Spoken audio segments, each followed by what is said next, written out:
Hi there. I am in my backyard garden. I'm reading from the Bible.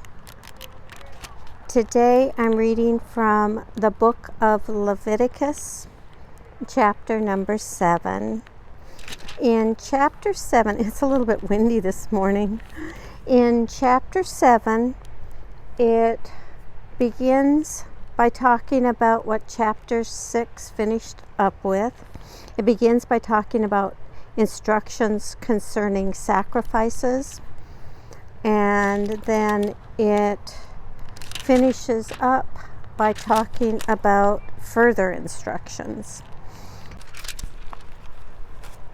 But first, I want to talk just a little bit about what I'm showing you in the video today.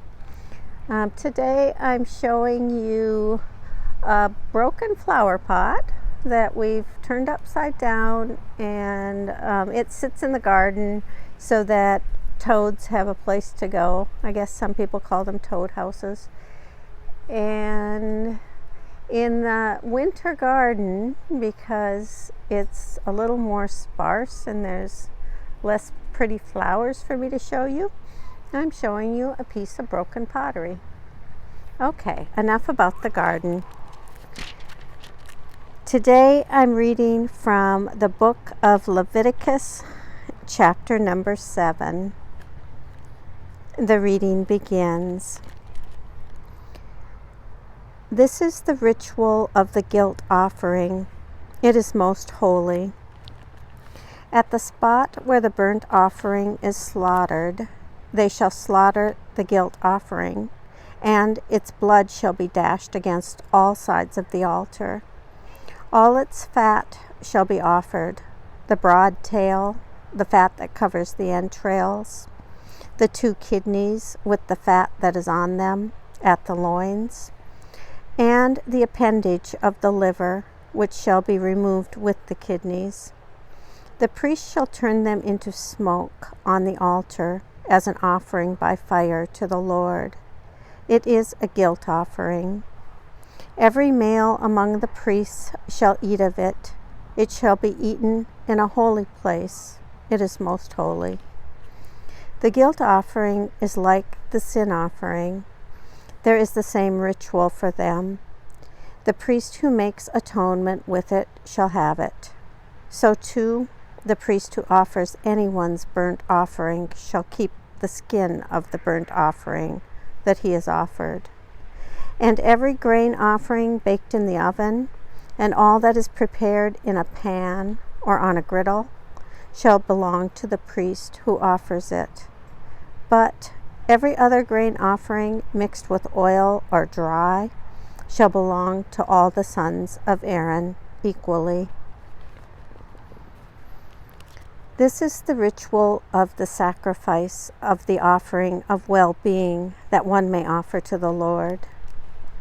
If you offer it for thanksgiving, you shall offer with the thank offering unleavened cakes mixed with oil, unleavened wafers spread with oil, and cakes of choice flour well soaked in oil. With your thanksgiving sacrifice of well-being, you shall bring your offering with cakes you shall bring your offering of cakes of leavened bread. From this you shall offer 1 cake from each offering as a gift to the Lord. It shall belong to the priest who dashes the blood of the offering of well-being. And the flesh of your thanksgiving sacrifice of well-being shall be eaten on the day it is offered. You shall not leave any of it until morning.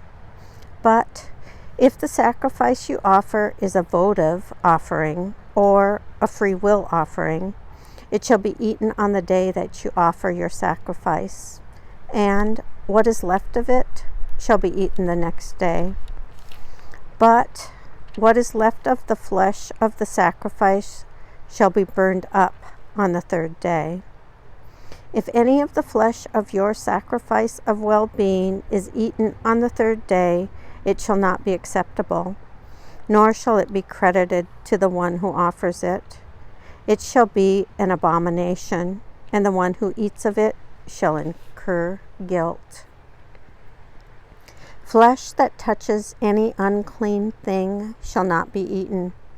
It shall be burned up. As for other flesh, all who are clean may eat such flesh, but those who eat flesh from the Lord's sacrifice of well-being, while in a state of uncleanliness, shall be cut off from their kin. When any of you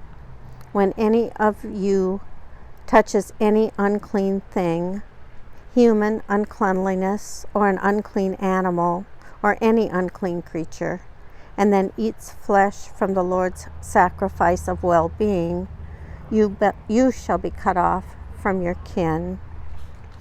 The Lord spoke to Moses, saying, Speak to the people of Israel, saying, You shall eat no fat of ox or sheep or goat.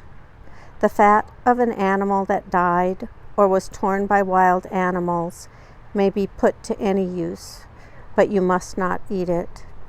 If any one of you eats the fat from an animal of which an offering by fire may be made to the Lord, you who eat it shall be cut off from your kin. You must not eat any blood whatever, either of bird or of animal, in any of your settlements. Any one of you who eats any blood shall be cut off from your kin. The Lord spoke to Moses, saying, Speak to the people of Israel, saying, Any one of you who would offer to the Lord your sacrifice of well-being must yourself bring to the Lord your offering from your sacrifice of well-being. Your own hands shall bring the Lord's offering by fire. You shall bring the fat with the breast, so that the breast may be raised as an elevation offering before the Lord. The priest shall turn the fat into smoke on the altar, but the breast shall belong to Aaron and his sons. And the right thigh from your sacrifices of well-being you shall give to the priest as an offering. The one among the sons of Aaron who offers the blood and fat of the offering of well-being shall have the right thigh for a portion. For I have taken the breast of the elevation offering and the thigh that is offered from the people of Israel, from their sacrifices of well-being, and have given them to Aaron the priest and to his sons as a perpetual due from the people of Israel. This is the portion allotted to Aaron and to his sons from the offerings made by fire to the Lord, once they have been brought forward to serve the Lord as priests. These the Lord commanded to be given them when he anointed them as a perpetual due from the people of Israel throughout their generations. This is the ritual of burnt offering, the grain offering, the sin offering, the guilt offering, the offering of ordination, and the sacrifice of well-being, which the Lord commanded Moses on Mount Sinai when he commanded the people of Israel to bring their offerings to the Lord in the wilderness of Sinai.